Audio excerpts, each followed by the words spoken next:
Hey everybody, welcome back to Greg's Grooves. Today we're going to do a video that is long overdue for the channel. I was thinking to myself, if I had to narrow down this collection to only its essentials, what albums would I pick? And part of that thought process was brought on by the fact that my wife and I are moving soon, and I'm thinking about, man, this is a lot of records to move around. My parents recently downsized, and my dad got rid of his CD collection and is now just streaming. And while I'm not going to do anything like that anytime soon, I do wonder how long I'm going to have all these albums and how many homes am I going to have to take them to and from. So this is kind of in the realm of desert island disc sort of videos. I decided to kind of give myself a very quick time limit, like just take 5 to 10 minutes and pick out the 10 albums that if the building were burning down, you'd run out with. So I'm not going to say these are my 10 favorite albums. I'm not going to say these are the 10 best albums of all time.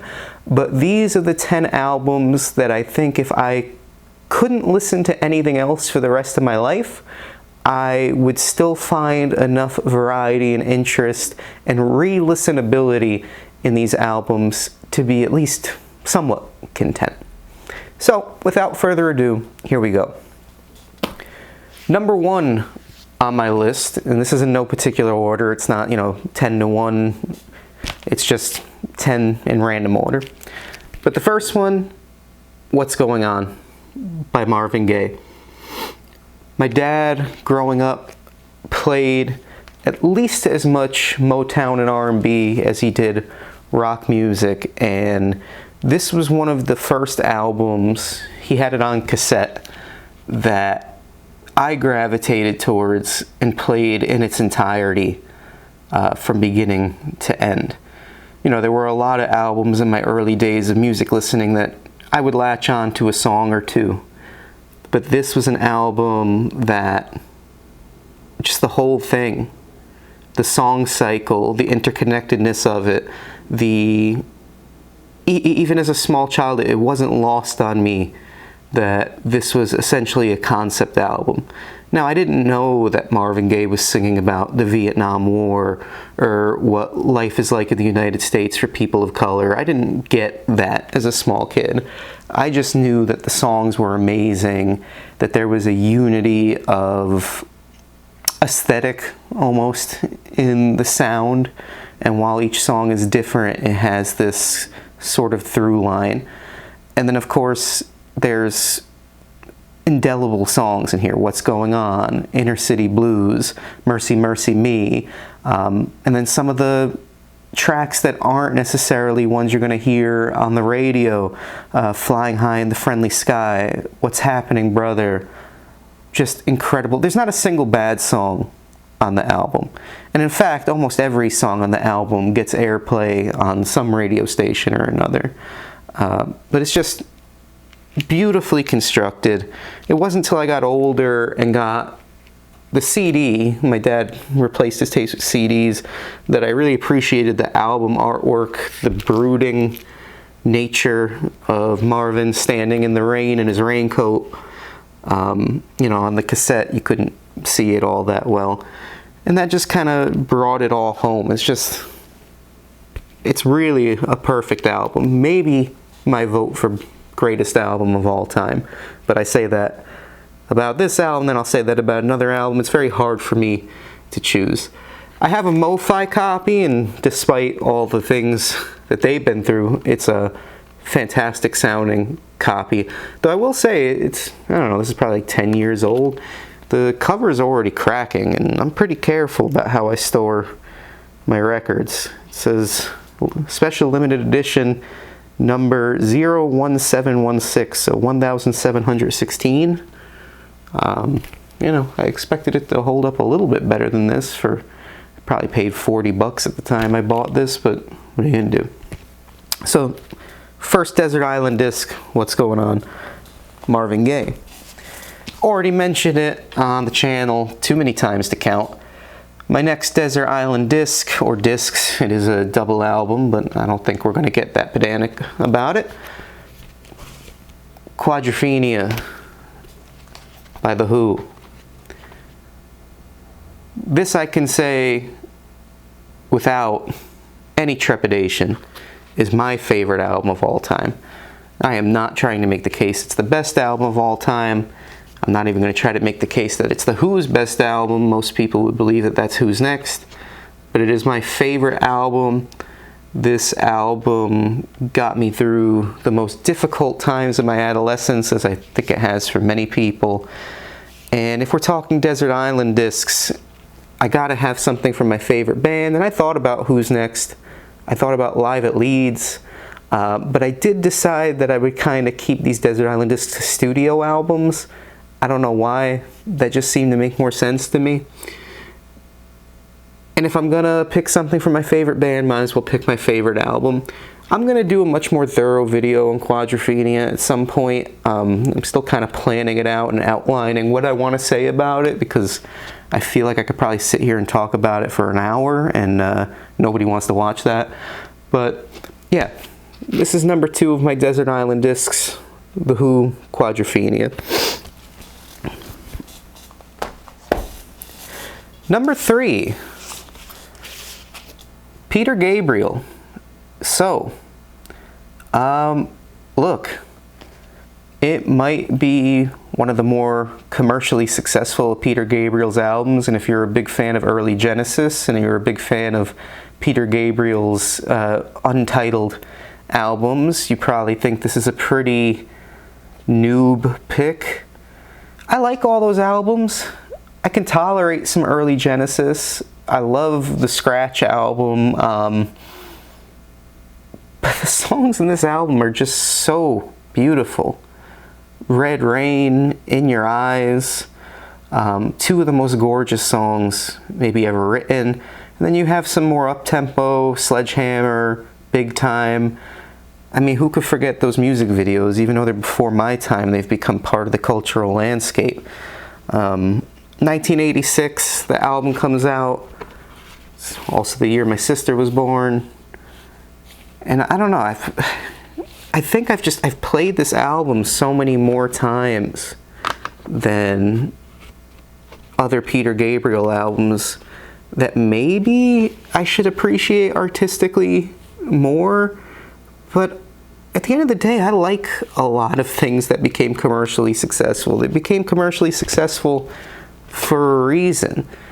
And I like when something is a true artistic statement, as I think So is. I've watched I think it wasn't Behind the Music, but it was one of those shows about the making of the album. I mean, this is a real artistic statement. It wasn't like it was created to be commercial. It's just that so many people recognized how excellent this album is.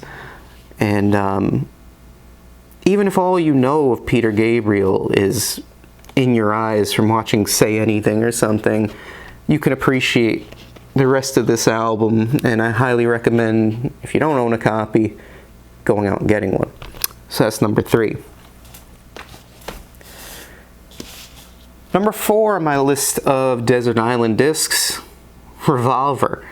Though I'd really prefer to have the British track listing, the British pressing. This is an American pressing from Capitol. I have the British pressing, not an original. I have the 2009 stereo box set, which is less than stellar, but it's still the version of the album that I prefer to listen to. I grew up with all the Beatles albums being remastered on CD. Well,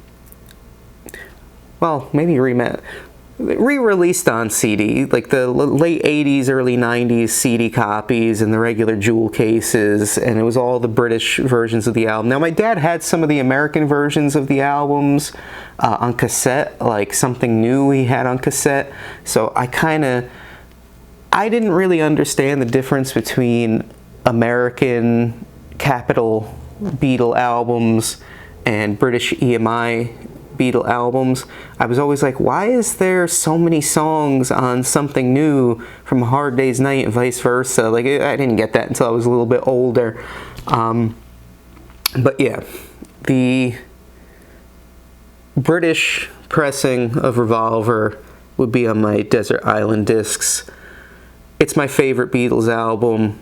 I always get a little irritated that Sgt. Pepper's gets all the glory as being the Beatles' best album. For me, it's not even close. Revolver is such a better album. It catches them right in their most fruitful creative period before it becomes overly self-indulgent, which I do think Sgt. Pepper's is somewhat overly self-indulgent. I think the whole Magical Mystery Tour film is a great example of how things got overindulgent. And then I find like Let It Be and even some of Abbey Road to be a little bit sloppy, and I don't necessarily love the way the recording sounds progress. They become very like muffled and sort of dry. Revolver still has that sort of freshness of the early Beatles albums, but it has that creativity of the second half of their career. And it's just, I could listen to it over and over again. Tomorrow Never Knows, Taxman, Dr. Robert, I mean, And Your Bird Can Sing might be my favorite Beatles song of all time. I could listen to this album infinite times and never get tired of it, so that's why it makes my list.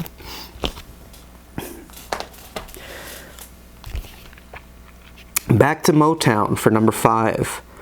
Inner Visions, Stevie Wonder. I had a hard time picking between this and Fulfilling This First Finale, or even Talking Book. It's really hard to choose between all those classic Stevie Wonder albums. Songs in the Key of Life even was in the running. So I kind of pulled all of them out really fast and just like reviewed the track list. And this album has too many of my favorite songs for me to choose anything else. Golden Lady is my favorite Stevie Wonder song of all time, so that ranks this high. The album starts with Too High, which is incredible. It has an amazing synth bass line that kind of ascends the scale. You have the full version of Living for the City on this album with the interlude in between, which is sometimes a little like uncomfortable to listen to, but obviously an amazing song. Not a huge fan of Don't You Worry About a Thing, but it's a great song. I actually love the final track, He's Mr. Know-It-All, about Richard Nixon.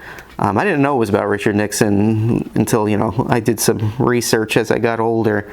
I just thought it was a beautiful song. I do find that, like, the lyrical content, the political lyrical content, and the beauty of the melody are kind of a weird juxtaposition, but I come to appreciate it as I get older. So yeah, this is definitely on the list. Next Desert Island record, the Pat Metheny Group, self-titled album. This is an album that I would have never discovered on my own. This is totally a result of my dad's influence on my listening. I absolutely adore this album. There's something about the compositions and the interplay of Lyle Mays and Pat Metheny on this album, and the sounds of their synthesizers and guitars. It's very uplifting. I don't know if I'm the only one who feels that way, but there's something like very positive and feel good about this album. I tend to put it on a lot of times when I'm like not having the best day and I need like a little ray of sunshine.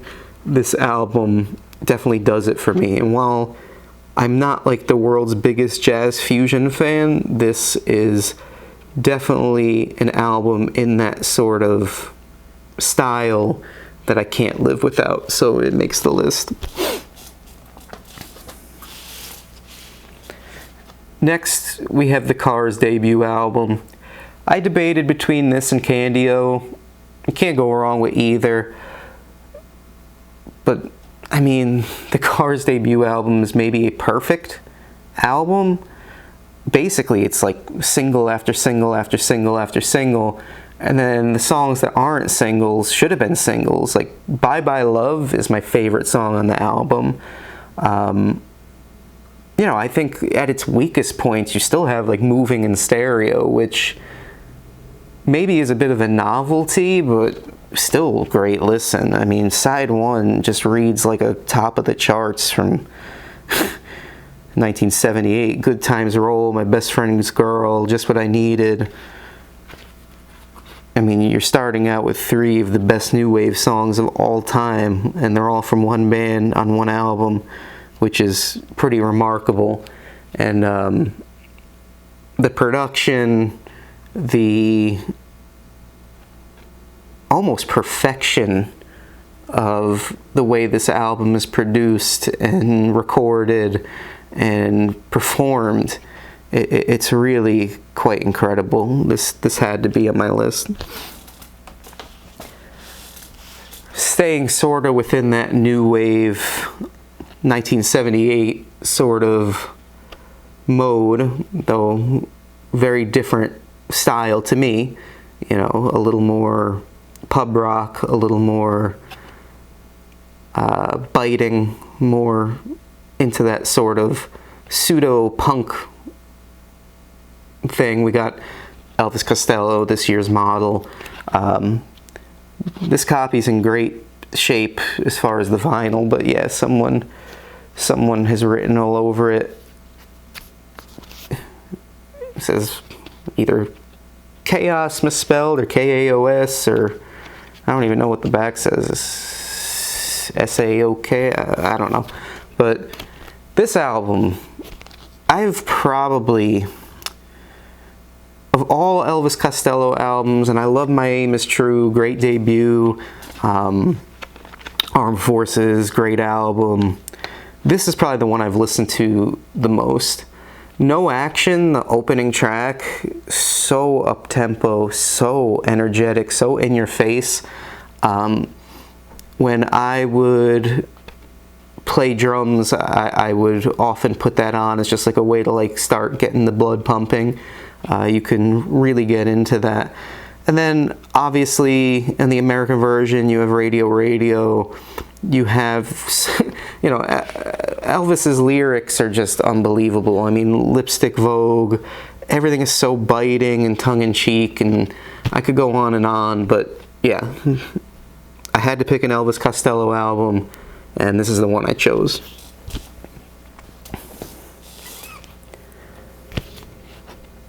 Next, we have an album that is very close in the running for me for my favorite album, and that is Bruce Springsteen's Nebraska.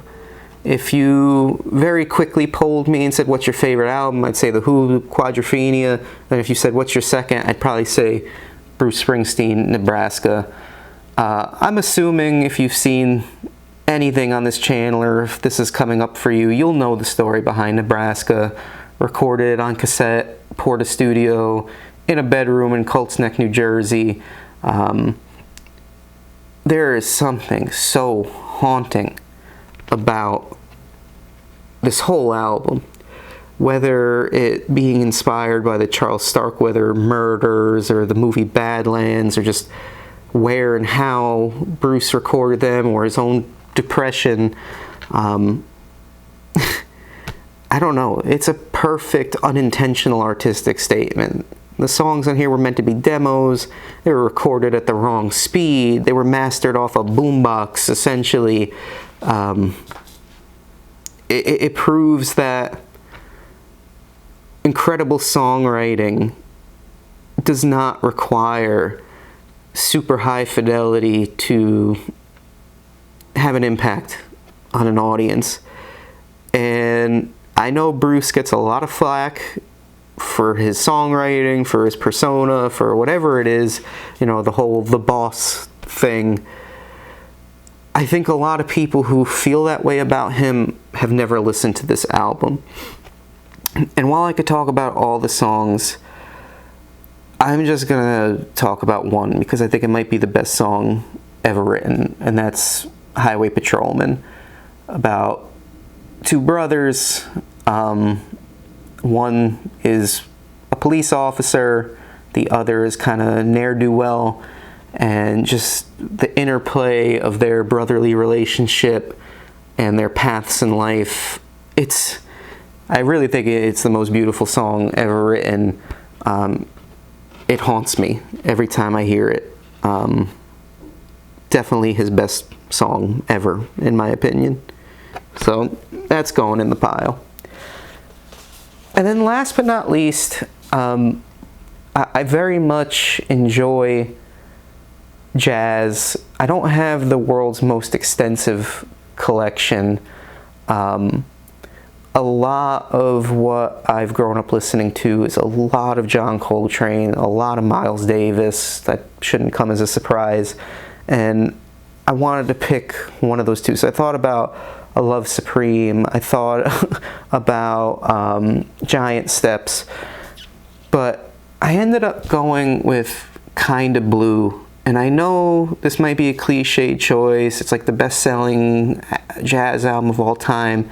But there's a reason for that. I mean, when it's dark out and there's like a little chill coming through the window and I'm watching the cars pass on the street and I kind of have this feeling of isolation, of being kind of alone in this great big world, there's no album that supports, that is the backdrop to that feeling the way Kinda Blue is. It is that feeling of isolation in the big city. I always kind of picture Miles's trumpet almost like a guy standing on the Brooklyn Bridge at 3 o'clock in the morning just playing into the wind. And I don't know if anyone else feels that way when they listen to it, but it just has such an incredible atmosphere to it. The album is all atmosphere. And at the end of the day, I couldn't not pick Kinda Blue to go on my list of Desert Island albums. And I decided to stop at 10. There's a lot on this list that made my honorable mentions, and there's a lot of crossing out and stuff. Even though I gave myself a time limit, it was really hard to come to these 10, and I'm sure that I'll watch this video back and be like, oh my goodness, why didn't you pick blah, blah, blah. But you know what? Yeah, I like the metaphor. If my home were burning down around me and I can only grab 10, those are the 10 I would go for, and I stand by my choices. So let me know in the comments, what are your 10 Desert Island discs? Do you agree with some of my choices? Do you think some of my choices are absurd? I love hearing from you, even when it's, Greg, you're an idiot, how could you like that? I like the dialogue, so please feel free to leave a comment. Well, that's it for this time on Greg's Grooves. Take care, see you next time.